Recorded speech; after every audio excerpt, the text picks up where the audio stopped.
Hi everybody, welcome back to 30 Days Until Done.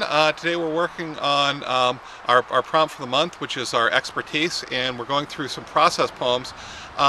Okay, so today we're going to take a look at a special type of aspect of the process. Whatever it is that you do, what I want is the sensory details that people don't expect, right? What is the special sensory detail of that? So it might be a smell, might be whatever. You don't have to say I smell or I see or I hear. Just put us in that place, right? So that we're, you're mentioning the smells or whatever. Put us physically, emotionally into that place. This is the way you can really transfer the emotion of an event, right? I can tell you something. Here, I'll tell you. I'm about to give you an emotion, right? And a lot of you have heard this before. I was hiding from my younger brother one time behind a door, and he shut the door on me because he didn't know I was there, and it ripped off my toenail. Okay, so now you just had an emotion, right? Because you didn't go through the physical event, but you had the emotional experience of that event. Ripping off the toenail, I didn't have to say touch there. I just gave the touch sensation, right? Now give us the sensation of being wherever it is that you are, right? What it is that you do. So if I'm going to, my expert thing is being a bad runner, right? And being a very slow runner. And so when I was younger, I always liked to do it on the street at night by myself, right? Like really late night, like 10 o'clock, 11 o'clock at night through the suburbs. I just kind of enjoyed running at that time. I don't sleep a lot, so I was always awake at that time.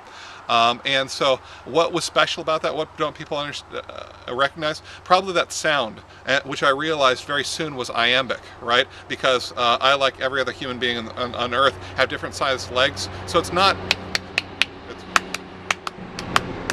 I'd probably go talk about that. And as I was running, I would construct songs in my head that kind of fit that beat. Or maybe go over poetry that I'd read that day that had that rhythm.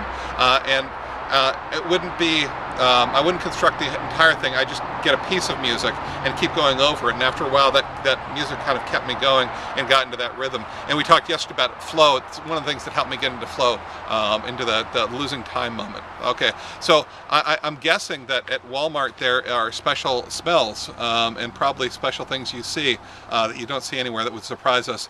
And healthcare, I can't imagine the kinds of things that you see. But also, if you're working as a draftsperson, there's probably a smell that I don't recognize that has to do with inks and stuff. I think of the things that I work with. I work with dry erase a lot. I really miss chalk. Because I'd teach for 8 hours or whatever, and I'd have these suit jackets, and I'd drive home and I'd smell the chalk in my suit jackets, accumulated for who knows how long, because there's only so much dry cleaning that you can afford. But there's something really wonderful about that smell to me, and I think I'd put it in. Okay, so anyway, when you're done, post down below, and I'll see you tomorrow.